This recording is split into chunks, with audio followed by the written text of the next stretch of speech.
This week we're going to be talking to you about Widepark. Widepark is a map that you only see at tier 6 and below. It's got some wide open space on the top. It's got a lot of city-like dense space at the bottom, and it's got a big ridge running right through the middle of it. We're going to give you a newbie rundown on how to play on Widepark. I think the biggest deal about Widepark is it's very deceiving on how you should play it, mainly due to that giant ridge down the center. That ridge is a great place to go and die on this map. As soon as you peek over, the entire enemy team sees you and you get slaughtered. So you live and die by that ridge. You have the bridge or the archway, which is right around the D23 area. You'll see a lot of heavy tanks shooting through there, maybe some medium tanks poking around. The whole thing has railroad tracks through it, but the most important tracks are at D1, where you'll see the southern team peeking over, trying to get shots up into the northern team. And then you have some buildings along the 0 line, as well as some extra railroad tracks on that side. Those are really important for the northern team coming downwards, because they give you a little bit of cover, but it's fairly corridor-like on this map.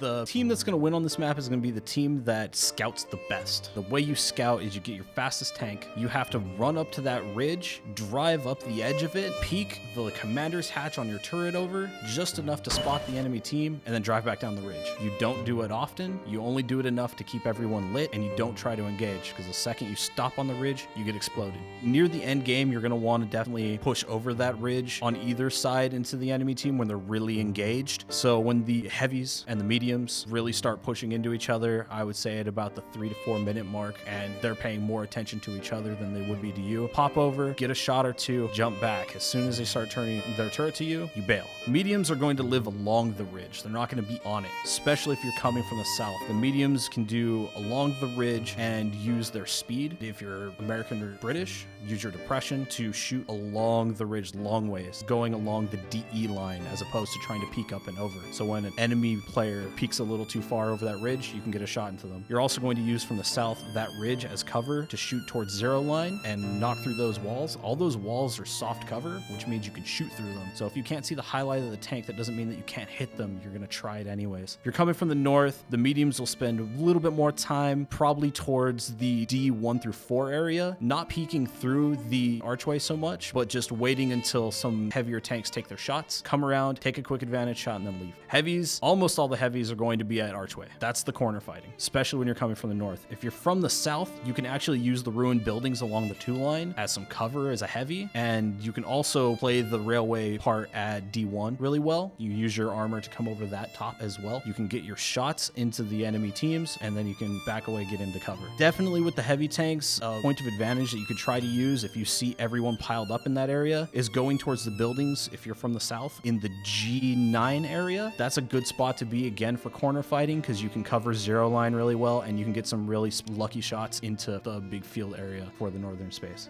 Arty's a really rough tank to play on this map. That big ridge offers a ton of Arty cover for the people who are near it, and all of the buildings in the south both ruin northern Arty players and the southern Arty players. In the north, you have a little bit better chance as artillery, because you can hang out probably in the A4-5, maybe A8-9, and try to use really good window shots. It means you have to constantly maneuver your tank. But when you're in the south, there's just so many buildings, you really just sort of stay at J and K 3 through 6. If you're feeling really ballsy, you might go to K9, K0, but that's a hill, so you can be really exposed really fast. It gives you a great firing advantage onto the enemy team, but that firing advantage could cost you the game. TDs from the north, if you have a little bit of a smaller TD, like an SU-85B, there's some really good foliage to get concealment behind. It doesn't offer you cover, but they probably won't see you when you start taking shots at them. Now, if you're a faster TD with lighter armor, you're coming from the south, the hill at JK90 is a great place for you, because there's all that foliage up there. Great place to get concealment. Again, there's no cover, but you're fast, so as soon as you take a shot, you leave. The same sort of thing applies for the north, except you're going to spend a little bit more time up in the buildings around A89 and then along that railway in the 0 line, because again, it's all about making sure that you can get to cover quickly and using the bushes for concealment.